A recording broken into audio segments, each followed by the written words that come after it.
Today we tell the story of the Siren of the French Broad River, another one of the stories of Appalachia.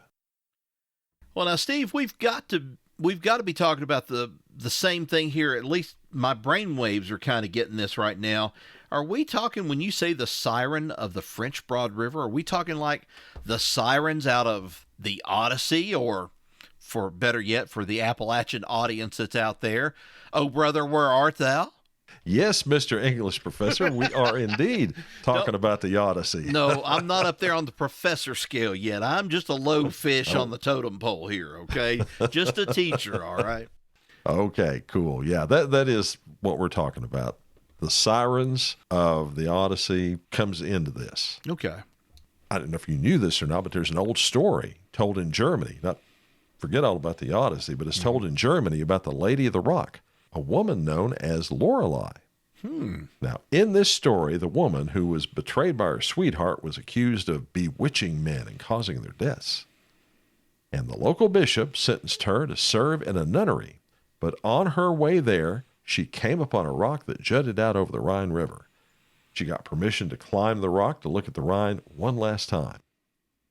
Now, thinking she saw her lover's face in the water, she leaned over and, yeah, you guessed it, she fell to her death. Since then, that rock has been known as the Lorelei Rock. And some say they see the woman in the Rhine on occasion, even to this day. There is also a Lorelei of sorts in western North Carolina. Well, Steve, you got my interest peaked here. Let's kick into it and talk about it a little bit more. East of Asheville, in the French Broad River, lies this Siren of the Waters. Now, folks, if you're not familiar with it, sirens supposedly back in the Odyssey drew men on their ships to their deaths. That's supposedly what the story was. Now, in "Oh, Brother, Where Art Thou?", the sirens drew Everett Ulysses McGill and his other friends that were with him on the trip to drink moonshine. And then one of them ended up losing their heart, supposedly, out of the whole thing. And then, the frog and so forth. But as we get back to this story to tell you a little bit more, the French Broad, or the Appalachia, as known by local Native Americans, contains many pools where the water whirls and deepens.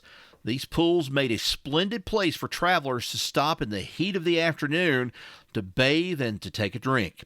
Well, it just so happens that these very waters are a great place for the residents of Asheville to escape for a bit of rest and relaxation. And that's just what a man from the city decided to do. So, gathering up a backpack and a tent, along with a bit of food, and of course, yes, we can't leave without our trustworthy companion, a dog, he set out for the mountains following the French Broad River. He hiked for hours and hours until he found just the right spot to set up camp. He pitched his tent and fixed himself a nice supper, then took his dishes down to one of those pools in the river to wash them off. And then things started to happen, right, Steve? Well, let's just say he should not have gone down to the river to wash his plates off at that time. Okay. How about that? Okay. Well, after he finished up, he decided to splash some water on his face. Then he sat down with his faithful companion, the dog that Rod told you about, and just let his feet soak up the coolness of that mountain water. Now, according to the Cherokee, the Siren of the Appalachia/French Broad lived in these pools. It's said that if a weary or depressed soul sits beside the river or makes a wish to rest in it, he becomes conscious of a very soft, unearthly music, blending with the splashes the waves make. When the traveler opens his eyes and looks down to the water, what he sees is something amazing. And our young man heard the same thing. He also began to notice a vision in his head, one of the most beautiful and alluring women he had ever seen. And this vision grew stronger and stronger as he sat there with his feet in the pool. He opened his eyes, but the vision persisted. As the man looked down into the water, slowly the form of a beautiful woman began to take shape there in the pool, her hair streaming like moss and her dark eyes fixed steadily on his. That enchanted music grew stronger and more vivid with each passing minute.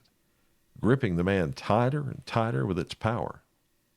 Using the music, this siren begins to lure the man with an irresistible power. Unable to avoid the woman's gaze, the man's breath soon grows short, and slowly he rises from where he's resting on the riverbank. He walked mechanically toward the edge of the river. His dog barked at him, trying to get his attention, but to no avail. Well, there, the man sees the woman with total clarity.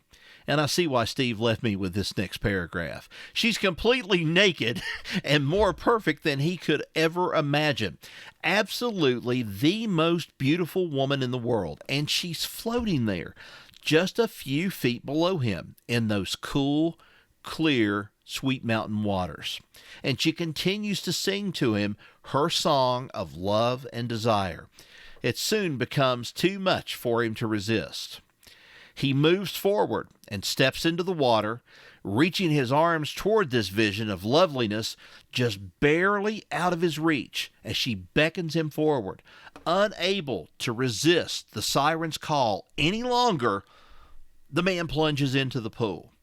As he hits the cold mountain river, the man feels the siren's inviting arms wrapping around him. But instead of warm, loving arms cradling his body, he starts to feel something cold, slimy, like a water snake. And as he continues his loving gaze into those dark, beautiful eyes, he notices they fade away. The face replaced by a grinning skull. She pulls him under the waters and holds him there until he drowns, painfully digging into his struggling arms with her long claws that had remained hidden until now. That almost sounds to me like Beowulf's mother, almost to a certain degree, the way they're describing the siren, the snake, the creature, how it all supposedly happened. But suddenly, a loud chattering laugh rings out through the woods around the river. Then everything goes quiet, and the world is still once again.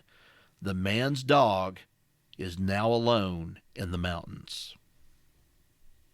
Wow. There you go. That's what a siren will do to you down there on the French Broad River. That's exactly right. No, I'm just kidding here, so go ahead. Well, it's a very interesting tale, and the origins of this story come from Cherokee legend. And there was also a poem, Rod, written about the siren in 1845 called Tselica, a tradition of the French Broad, by a man named William Gilmore Simms, which brought that story to the attention of the folks who lived along the river. And quite a story it is. I mean, that goes way beyond this thing with Lorelei in Germany. I mean, you're talking some kind of a water demon that pretends to be a beautiful woman and gets you into that water, and bam, you're gone. But you know what's so amazing about this is that this is the power of stories. We started out, we didn't have any idea what Beowulf was all about until we started reading about Beowulf, about Grendel's mother, and so forth. And then that transformed a little bit more as time went on. And then you had the Odyssey, you had the Sirens, you had all these things dreamed up. And we get just a little bit of this as it's been, translated, taken across the ocean, taken to the mountains. And some of this stuff has been just so modified over time that they're legends to us when in reality they've been legends for a very, very long time. It's just somebody has just chose to, embellish it a little bit more about what this story was all about. Well, it's a combination of a lot of those things you just cited with Indian tradition, Cherokee tradition in Appalachia. Right. And that makes up a very fascinating story.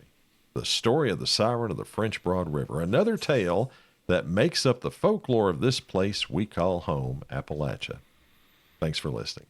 Now, if you'd like to subscribe to the Stories Podcast, just go to your favorite podcast app and do so, and that way you don't miss any of our stories, whether it's about folk tales like today or history, either one. Now, you can catch us on YouTube and TikTok at Stories of Appalachia, and on Instagram at Story Appalachia for more stories of this place we call home. Again, thanks for listening. Till next we meet, y'all take care. So long, everyone.